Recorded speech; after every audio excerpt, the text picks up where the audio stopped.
നിങ്ങൾ രണ്ടുപേരും ഇങ്ങനെ മടി പിടിച്ചിരുന്നാലോ? അച്ഛൻ തന്നെ എല്ലാ കാര്യങ്ങളും നോക്കുവോ? ഭദ്ര എവിടെയമ്മേ? അവളോട് പറഞ്ഞൂടെ?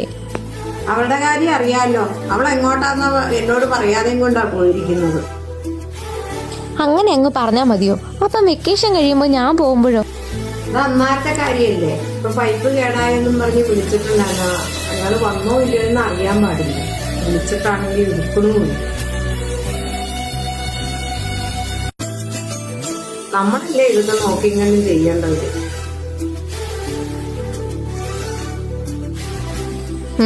ശരി ശരി, ഞാൻ തന്നെ പോവാം. അല്ലാതെ ഇപ്പൊ എന്ത് ചെയ്യാനാ?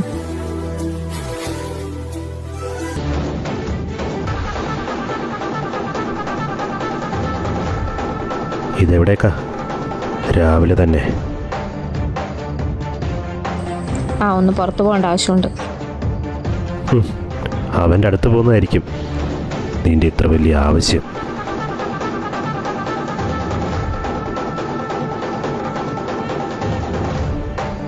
എന്താടി നീ എന്നെ ഇങ്ങനെ തുറച്ചു നോക്കുന്നേ? ഞാൻ പറഞ്ഞ സത്യമല്ലേ? എല്ലാം ഒരു ദിവസം കണ്ടുപിടിക്കൂടി ഞാൻ. ദേ, ഇതുവരെ നിങ്ങൾ പറഞ്ഞതെല്ലാം ഞാൻ ക്ഷമിച്ചു. പക്ഷേ ഇനി എന്തെങ്കിലും അനാവശ്യമായിട്ട് പറഞ്ഞാൽ ഞാൻ ക്ഷമിച്ചു എന്ന് വരില്ല.